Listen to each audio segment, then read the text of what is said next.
Hello students, तो आज मैं आप लोग को बताने वाला हूँ ऑस्टियोपोरोसिस, रूमेटाइड आर्थराइटिस और गाउट तीनों में क्या डिफरेंस है।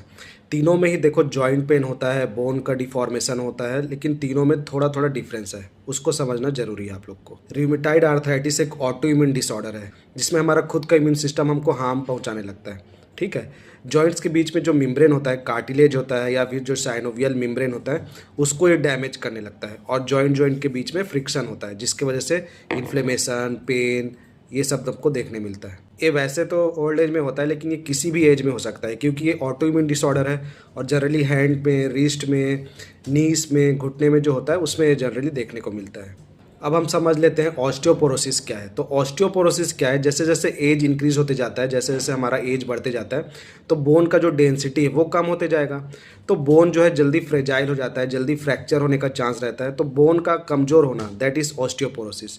पोस्ट मेनोपोजल जो वुमेन होते हैं 45 और 50 एज वाले, उन लोग में ज़्यादातर देखने मिलता है, या फिर ओल्ड एज जो मेल होते हैं उसमें भी ये देखने मिलता है। ये होता है due to the loss of calcium and minerals. अगर मैं गाउट का बात करूं तो गाउट एक मेटाबॉलिक डिसऑर्डर है, मतलब हमारा मेटाबॉलिज्म का गड़बड़ की वजह से ये जो गाउट है वो होता है। इसमें यूरिक एसिड का लेवल बहुत बढ़ जाता है ब्लड पे और किडनी ठीक से इसको फिल्टर नहीं कर पाता। किडनी के डिसफंक्शन की वजह से भी ये होता है और ये जो यूरिक एसिड है वो जॉइंट्स के बीच में डिपॉजिट होने लगता है जिसकी वजह से यूरिक एसिड का एक क्रिस्टल फॉर्म हो जाता है और वो हमको दर्द पहुंचाता है। ये जनरली होता है पैर के अंगूठे में जो जॉइंट्स है वहाँ पर होता है, फिंगर्स में जो जॉइंट्स है यहाँ पर होता है यूरिक एसिड का डिपोजिशन, और इसमें बहुत ज़्यादा इन्फ्लेमेशन होता है, पेन होता है, स्वेलिंग होता है। ठीक है। जो हमारा रूमेटाइड आर्थराइटिस और ऑस्टियोपोरोसिस है वो फीमेल में ज़्यादा होने का चांस रहता है एज़ कम्पेयर टू मेल, लेकिन गाउट का अगर केस बोले तो इसमें मेल जो है ज़्यादा इफेक्टेड होते हैं एज़ कम्पेयर टू फीमेल। ये भी एक डिफरेंस है।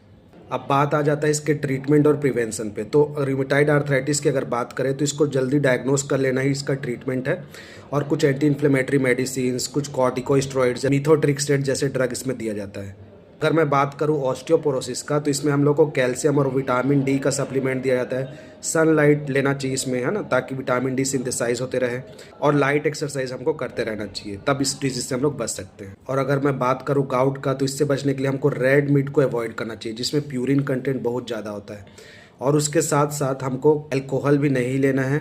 और इसके ड्रग की बात करूँ तो anti inflammatory medicine, colchicine, uric acid lowering agent जैसे कि एलोप्यूरिनोल, ये सब दिया जाता है ऐसे मेडिसिन।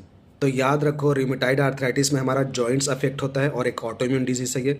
ऑस्टियोपोरोसिस में हमारा बोन्स वीक हो जाता है, कमज़ोर हो जाता है, टूटने लगता है। और गाउट में हमारा जॉइंट्स अफेक्ट होता है यहाँ पर जॉइंट्स, लेकिन इसमें यूरिक एसिड का क्रिस्टल आ जाता है। तो ये तीनों अलग अलग चीज़ है। आई होप आप लोग को ये जो डिफरेंस है वो समझ आया होगा। Meet to soon on the next video. Till then, thanks for watching. Thank you.